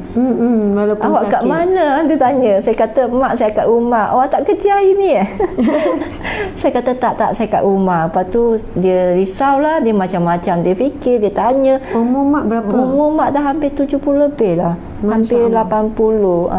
Jadi mak lahir tahun 1948. InsyaAllah Kak Farah kita doakan mak Kak Farah, InsyaAllah. Tak nak doa mak saya saja, doa semua orang. Mak, ahli keluarga yang ramai mungkin lagi kan. Kita saya kan Kak Farah, jujurlah, kita kan bila tengok perasaan saya macam ni bila saya tengok orang Cina ke orang India yang non Muslim, sebab orang Melayu kebanyakannya Islam. Bila saya tengok terutamanya orang miskin, kita kadang pergi ke bandar, pergi mana, kita nampak ada orang India kurus, miskin, kerja berat. Saya kata ya Allah, kesiannya dia hidup dunia pun susah, nanti ke akhirat lagi susah. Betul. Ya Allah, dia pun lapar di dunia, ke akhirat nanti lagi lapar. Ya Allah, dia hidup pun dekat dunia dalam keadaan tak gembira, tak happy. Kadang tengok ada orang miskin non Muslim yang minta derma, macam kering, macam kurus kering, kerja nampak tulang. Saya kata ya Allah, kesiannya dia. Dan bagi kita orang Islam, kalau hidup susah di dunia, berbaloi Kak. Yalah. Maksudnya sebab kita ada akhirat. Kalau kita redha, kita sabar, tak apalah. Kalau kita tengok Islam susah, tak apa. Kita nampak macam orang miskin, orang Syria, kita nampak orang-orang Palestin, kita rasa macam okey, memang dia terseksa, memang sedih. Tetapi bila kita bayangkan insya-Allah syurga bagi dia, betul. kita rasa macam adalah benda yang nak disandarkan supaya kita semangat untuk hadapi susah. Tapi kalau tengok orang non-Muslim yang hidup susah, hidup miskin, hidup menderita, bercerai, anak terbiar, budak kena, maksudnya isteri kena dera, tapi non-Muslim, saya kata siannya hidup dia dah lah menderita dunia. Tapi kalau dia mati tak Islam, dia lagi menderita ke akhirat kelak. Betul. Macam ni. Sebab itu bila Kak Farah kata jangan doakan mak saya saja, doakan semua orang. Betul. Sebab kita betul. nak, maksudnya seramai mungkin dapat nikmat syurga, sama-sama masuk Islam. sama masuk Islam, dapat syurga. Betul. Seramai mungkin selamat daripada api neraka. Dan kita sebenarnya tak bahagia. Maksudnya bukan satu kebahagiaan bagi orang yang beriman ni, dia dengan ahli keluarga je dia masuk syurga. Kau sana jiran sebelah ni, kau bukan Islam, kau neraka lah, kau kafir, kau neraka. Sebenarnya orang mukmin dia tak ada perasaan begitu. Saya nak bagi tahu Ustazah, bila Ustazah cakap macam tu saya rasa sedih. Sebab apa? Sebab saya tak ingat ada satu uncle tu di India. Tapi dia minta sedekah dekat depan bank Islam. Kenapa dia pilih bank Islam? Kenapa? Sebab situ ramai orang Islam yang pergi bank tu. Sebab dia tahu orang Islam yang banyak di bank sedekah. Lepas tu kan kadang-kadang bila saya doa ni, saya sampai kadang saya tak tahu macam mana tertetip.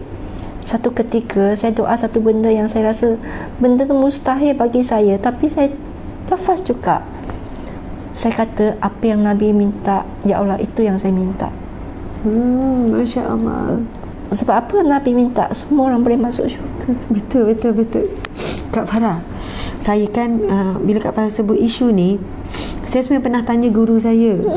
Tapi benda ni macam terlalu sensitif kalau nak sebut. Saya tanya guru saya macam ni. Saya kata, Syekh, Ustaz, adakah mustahil di akhirat kelak Allah bagi pengampunan untuk semua? Termasuk orang yang meninggal dalam keadaan kafir. Maksudnya sebab kita tengok ada orang kafir hidup dia baik. Dia tak buat sakit hati orang. Dia dah ciri-ciri Islam, cuma dia tak syahadah. Dia cuma tak syahadah. Maksudnya dia anak yang baik, dia isteri yang baik, dia bekerja dengan baik, dia banyak sedekah, dia bantu orang susah, tapi akhirnya dia tak ucap syahadah. Adakah maksudnya Allah boleh memberi pengampunan itu di akhirat kelak? Lepas tu saya rasa macam lega bila jawapan guru ni. Dia jawab begini, dia kata tidak ada sesuatu pun yang mustahil di sisi Allah. Allah berhak buat apa pun keputusan. Allah berhak menentukan apa saja. Walaupun kita baca Al-Quran sekarang, orang yang kafir, orang musyrik itu kekal khalidina fiha, maksud kekal lah mereka itu di neraka Jahannam. Tetapi walau bagaimanapun Allah Subhanahu Wa Taala Maha Pengampun, Maha Pemaaf dan sebagainya. Sebab itu kan kalau kita orang mukmin, orang Islam, sikap yang perlu kita ada bila kita tengok non-Muslim sebenarnya doa.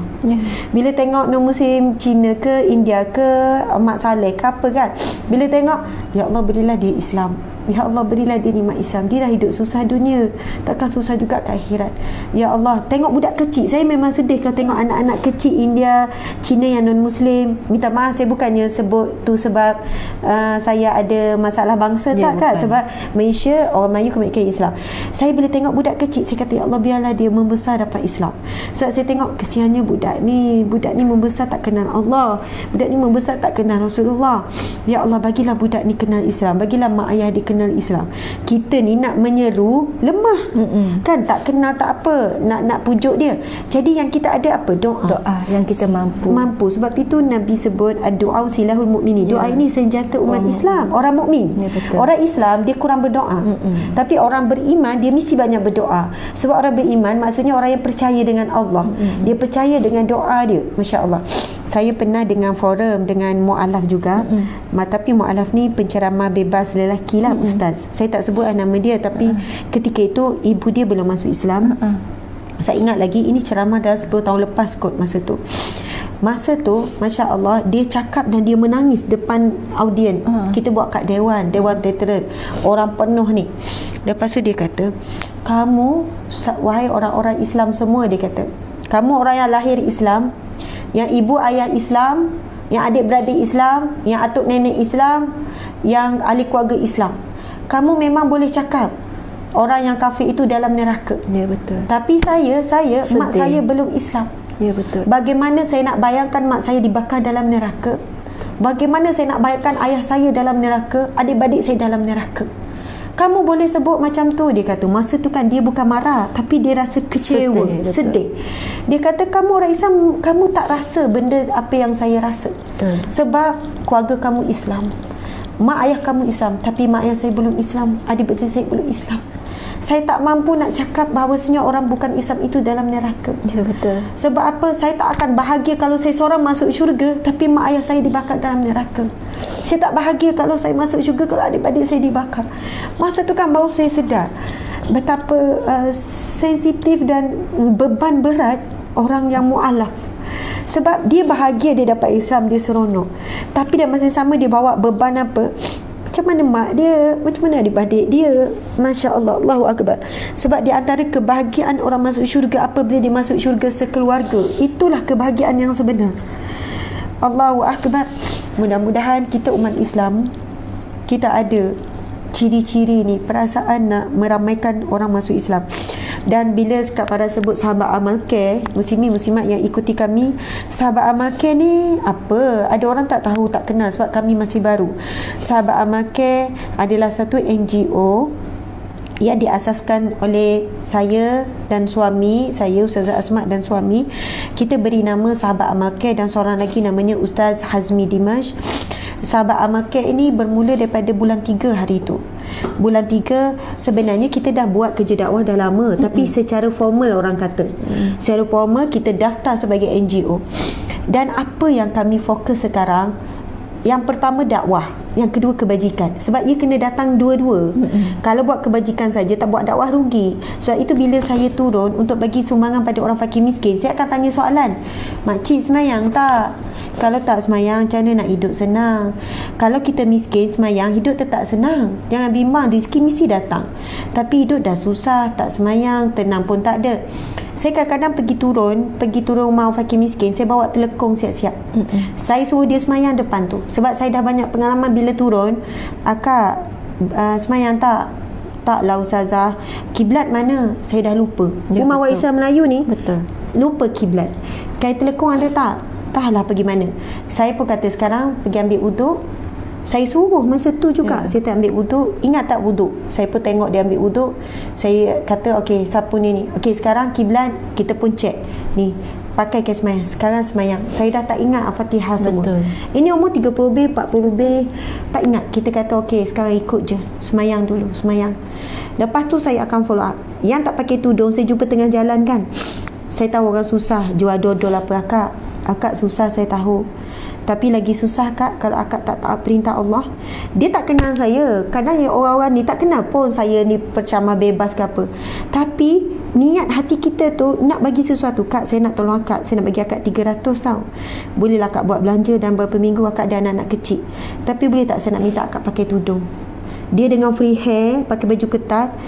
Dia pun, saya kata, saya ada bawa tudung ni kak. Saya terus pakaikan masa tu. Masya Allah. Saya terus pakaikan. Suami saya tahu saya dulu memang macam tu. Bila saya jumpa malam, saya nampak anak jual dodol, saya panggil, saya pergi kat kereta.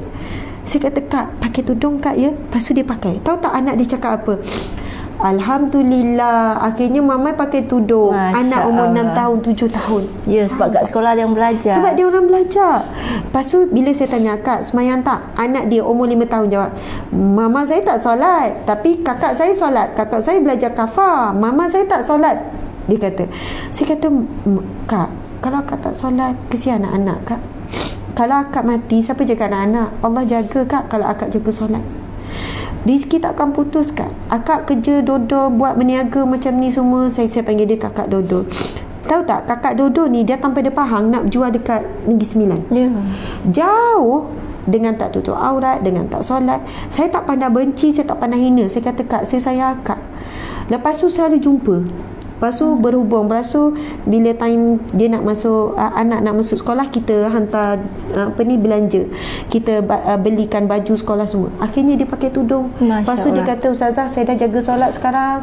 Ustazah, saya dah pakai tudung, tutup aurat, Alhamdulillah. Ustazah, anak-anak saya gembira. Ibu tunggal. Maksudnya dia kata, rupanya rezeki saya ni lagi nikmat rezeki solat, tutup aurat. Sebab itu kan, bila kita buat kerja kebajikan, kalau tak buat kerja dakwah, rugi. Rugi. Sebab itu bila kita hantar bantuan, kita hantar ni, mulut kita memang kena rajin tanya, Kak semayang tak? Kadang bagi duit orang tepi jalan tu kan, nampak orang susah kan, kita pun nampak kereta buruk, anak ramai, saya ketuk pintu. Kita ketuk pintu, Kak saya nak bagi duit, nak bagi sikit ni budak-budak ni. Dia tak kenal pun kita, bukan sebab Ustazah Asma ke apa.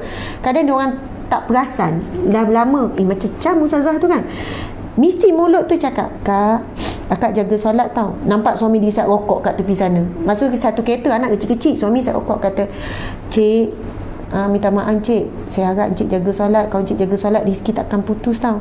Kalau Cik jaga solat, akak pun sama ya. Orang ni kan Kak, kalau bagi duit, dia takkan menjawabnya. Memanglah. Dia macam ni tau. Kalau kita terus, Assalamualaikum Kak, saya nak pesan sikit Kak jaga solat. Awak ni siapa? Dia akan semarah lah. Tapi bila kita mula dengan duit dulu, hollow duit dulu, dia down. Saya boleh sound suami, Cik, kalau Cik tak merokok, jimat banyak Cik, minta maaf saya cakap. Saya doakan Cik murah rezeki, Puan jaga solat. Ingat, jaga solat, mesti rezeki takkan putus, anak-anak akan terjaga. Kesian anak-anak kau. Akak ingat ya, InsyaAllah satu hari kita jumpa. Tu je. Sebab tu sebenarnya, sebab tu kenapa saya memilih untuk tidak bekerja balik sebagai rakan ziarah. Walaupun rakan ziarah dah diaktifkan semula, tetapi saya memilih untuk bersama dengan sahabat Amal Care. Sebab saya nampak dah sampai satu tahapnya, suami saya kata, saya pernah ada satu mindset tau. Saya ni mu'alaf. Pernah ada orang kata saya, kau ni mu'alaf. Saya tak cakap kasar, sebab orang Sembilan cakap kasar kan. Kau ni mu'alaf. Sampai bila ni pun kau mu'alaf? Kita ni asal Islam ni. Kita lagi pandai daripada kau. Kau apa kau mu'alaf? Macam mana kau belajar pun, kau tak sama dengan kita. Memang itu kenyataan. Tetapi itu bukannya istilah saya sampai mati pun saya mu'alaf. Saya akan pastikan kata kamu, walaupun saya mu'alaf, saya tetap menjalankan tanggungjawab saya tetap berdakwah. Sebab tu suami saya marah saya, kau tak boleh ada mindset macam tu, kau cuma dakwah pada Islam Cina ataupun yang bukan Islam. Bila kau nak dakwah pada Melayu, orang Islam sendiri? Saya kata saya tak ada kekuatan. Dia marah saya dengan teruk-teruk sekali. Nabi ni dihantar untuk umat seluruh dunia. Kenapa kau nak fikiran sempit? Kau hanya untuk kaum kau sendiri saja. Kau pergi solat taubat, kau istighfar. Allahu Akbar. Antara ku kata Kak Farah, kata-kata suami tu sendiri. Suami saya ni, dia tak pandai nak pujuk saya Ustazah. Cakap lembut-lembut tak? Dia memang tak erti cakap lembut-lembut. Minta maaf lah. Romantik ni memang minta maaf lah. Tak ada lah tu. Tapi dia tegas. Tetapi saya yakin kata-kata dia tu ilham daripada Allah, supaya tik pada saya, kau ni Allah dah bagi hidayah, Allah dah bagi kemahiran, kau boleh bercakap, kau boleh cakap banyak bahasa. Kenapa kau ni tak faham-faham bahasa? Kenapa kau ni tak pergi dakwah pada orang lain? Suami saya ni memang kau ditaruh saya. Kalau dia ceramah, kalau dia bayan, Masya Allah, saya tambah tunduk kepala. Kak Farah ni ialah Mandarin, lepas tu English pun sangat bagus, kemudian bahasa Melayu pun dapat. Masya Allah. Tadi Kak Farah ada sebut ATM. Saya kan antara orang peringkat awal saya kenal Kak Farah, orang sebut Farah Leong ATM tu, ATM fakir miskin. Saya kata kenapa dia diberi gelaran ATM fakir miskin? Lepas tu sahabat baik dia Aminah Aminah Lim cerita, dia kata Ustazah, Farah Leong tu dia bukan orang senang. Rumah dia pun kecil je, kereta dia pun buruk je, kat rumah dia tak ada barang macam rumah kita.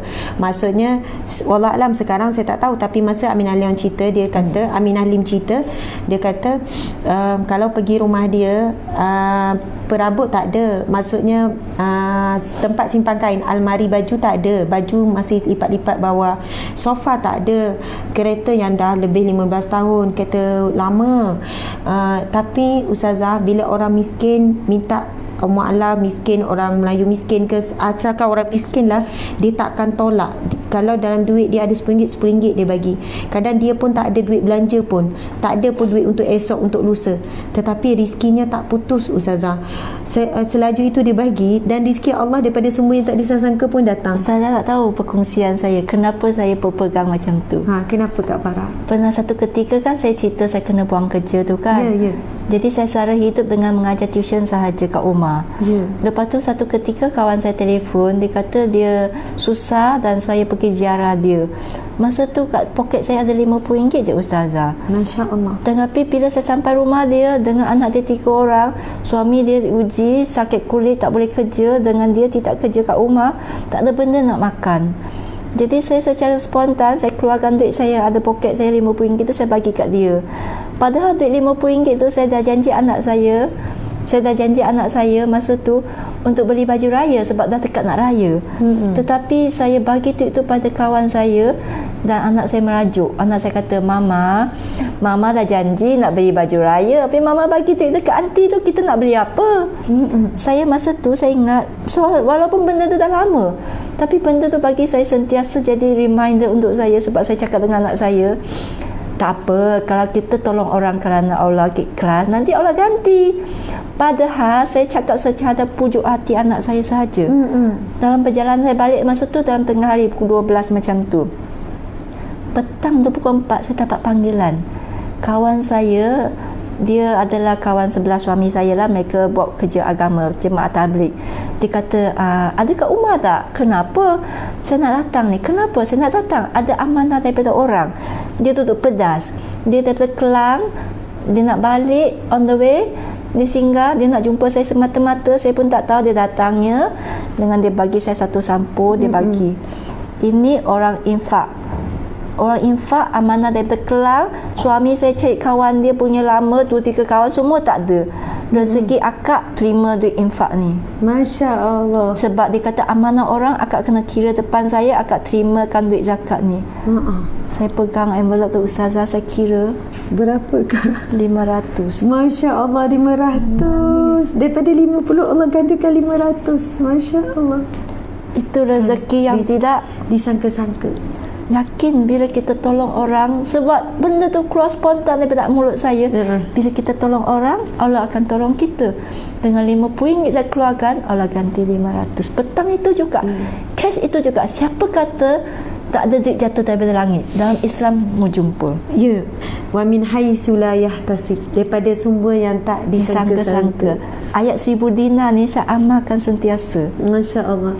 Kita tawakal dengan Allah, Allah janji rezeki yang tidak disangka-sangka. Sebab tu saya tak kisah. Saya digelar ATM machine, saya tak kisah, sebab saya rasa bila saya tak ada duit, saya minta dengan Allah. Allah, saya tak ada duit lah, nak sedekah kat orang ni, macam mana ni ya Allah? Saya keluarkan duit saya dahulu ya. Saya minta dengan Allah, saya cakap dengan Allah. Besok lusanya saya dapat mesej, Farah bagi nombor akaun yang akan ada duit nak sumbang pada mu'alaf. Allah ganti balik. Masya Allah. ATM machine ni bukan daripada saya, daripada Allah. Daripada Allah. Maksudnya betul kan?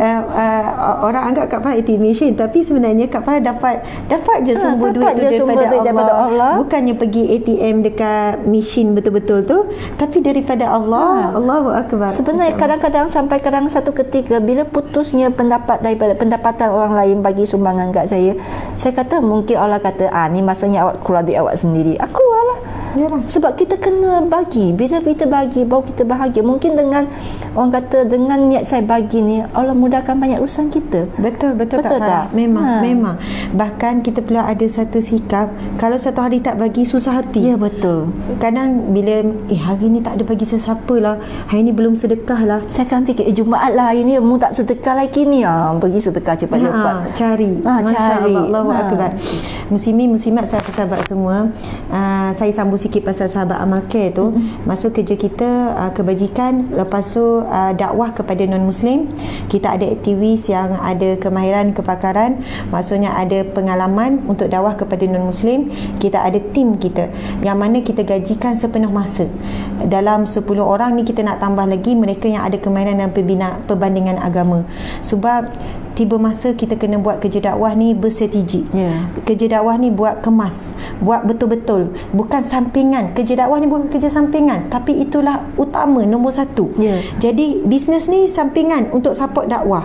Sebab tu orang nampak sekarang Ustazah Smart kuatnya berniaga, dah jual tudung, jual jubah, lepas tu jual madu, jual buku. Tahu tak tuan-tuan puan-puan, dulu saya buat dakwah atas kapasiti saya. Maksudnya saya gerak dengan suami, saya gerak dengan seorang PA.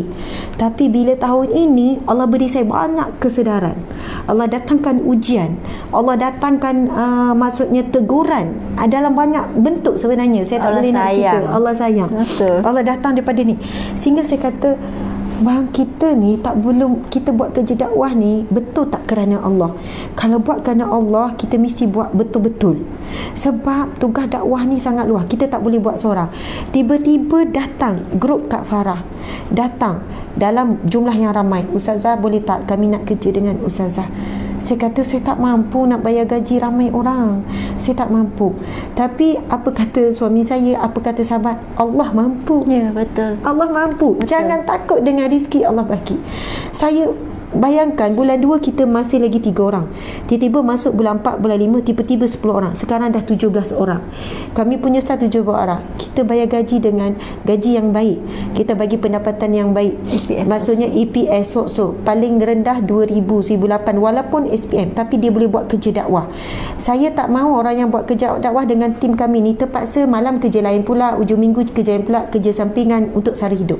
Kita nak kita bagi satu jumlah gaji yang cukup. Lepas tu kita bagi bonus lagi supaya dia boleh fokus buat kerja dakwah.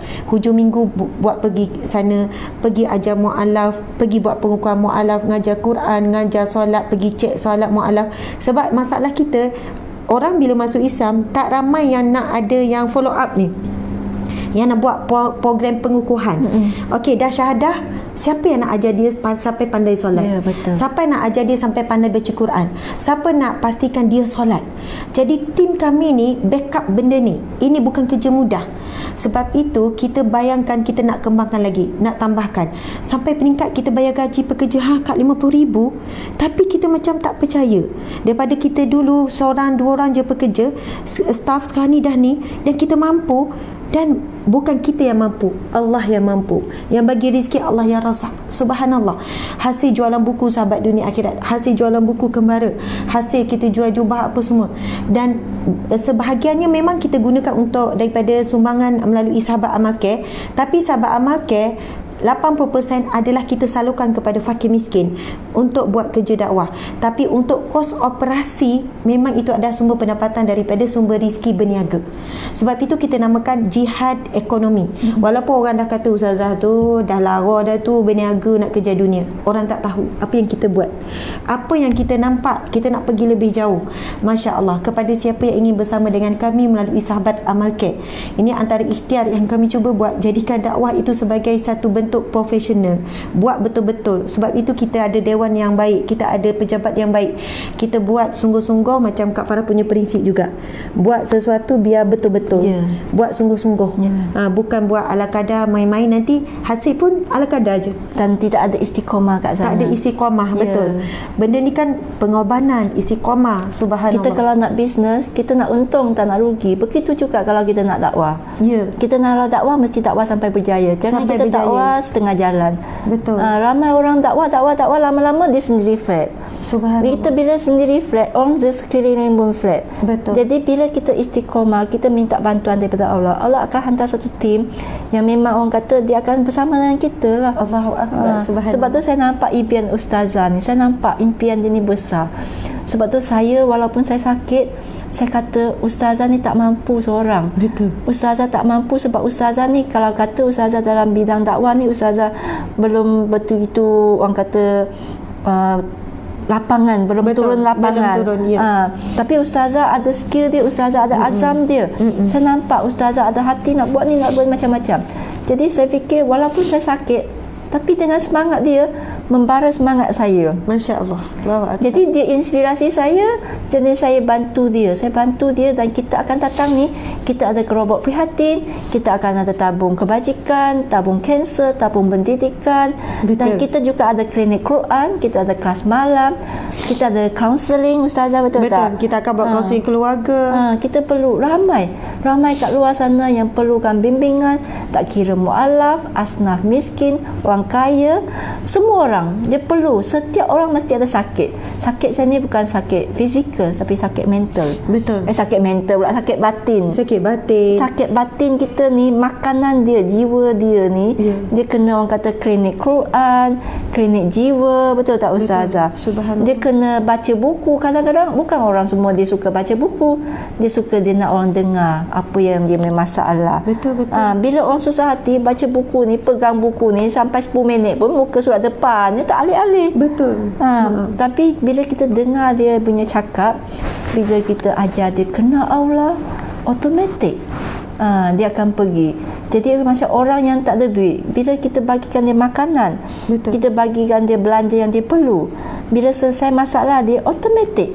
Masya Allah. Kan ustazah, kan? Secara automatik, tak perlu ajak susah-susah, dia akan datang. Betul. Masya hati Allah. dia akan rasa kita ni betul-betul ambil berat tentang dia. Sebab tu Isan macam galakkan sedekah sebenarnya nak tarik hati orang, nak ada tautan kasih sayang. Orang tu rasa kita ni care about him. Saya kalau pergi ke rumah mualaf, mengajar fardu ain itu adalah second section. Bab kedua. Tetapi mendengar masalah mereka, memeluk mereka, ya Allah, emosi itu kasih sayang kita. Sebab tu bila kita tak pergi, dia akan telefon, akak lama tak datang lah, rindulah dengan akak. Dia bukannya akak lama tak datang mengajar. Tak ada orang dia kalau nak suruh belajar, kita sendiri pun malas bila dengar cikgu suruh belajar, betul tak ustazah? Betul. Tapi bila dia angkat kita sebagai kawan, keluarga, dia rasa selesa bila kita datang, automatik. Bila saya pergi rumah dia orang, saya tak payah cakap, dia akan sediakan buku dengan Quran di atas macam tu.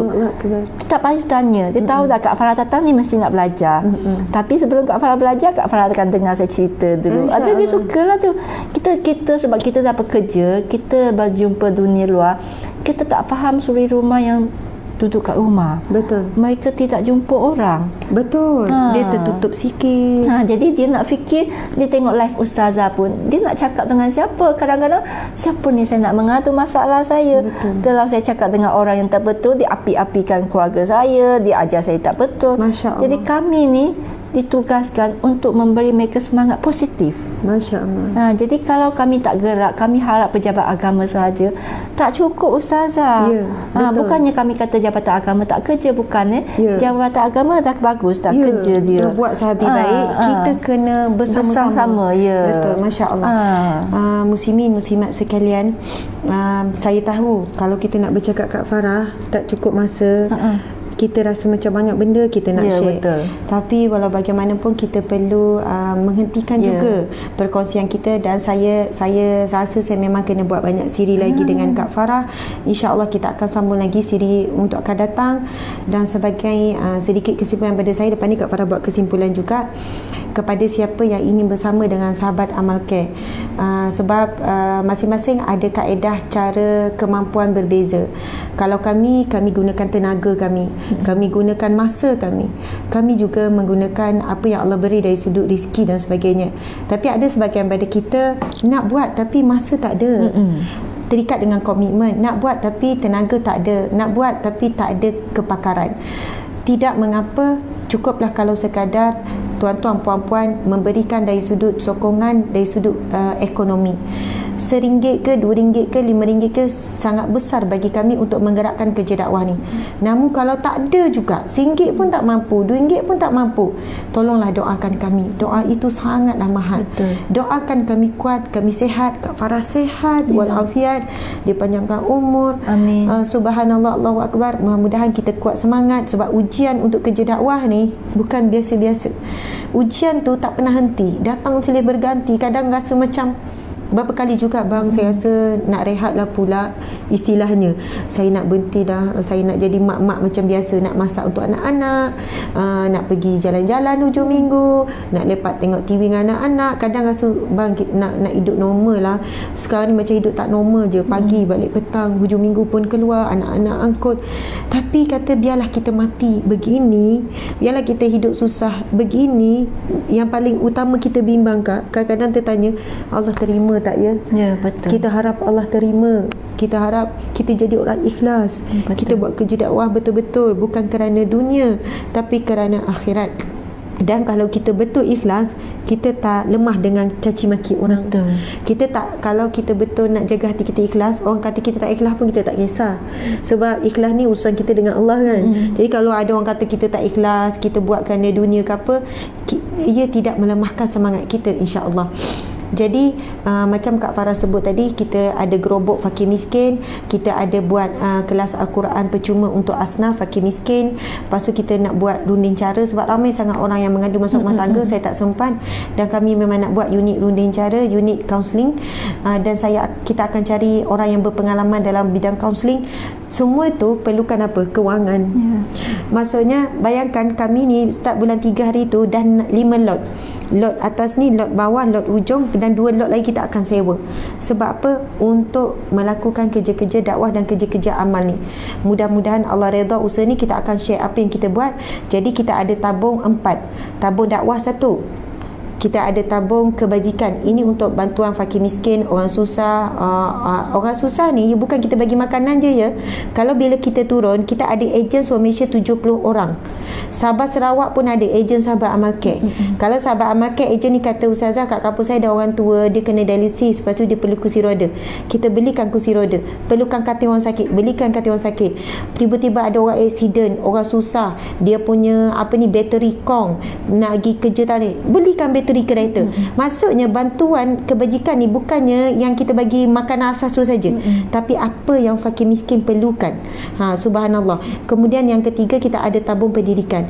Memang kami ada menampung bagi belanja ataupun menanggung anak orang susah yang betul-betul nak belajar, bayar yuran tahunan, bagi belanja bulanan, supaya kita pergi temu ramah, kita tengok keluarga, betul anak ni memang nak belajar tu betul, tapi tak ada kewangan, tak boleh nak sambung. Bahkan pelajar di pondok ada, pelajar di universiti dan sebagainya. Jadi kita bantu, itu tabung pendidikan. Kemudian yang terakhir iaitu tabung perubatan.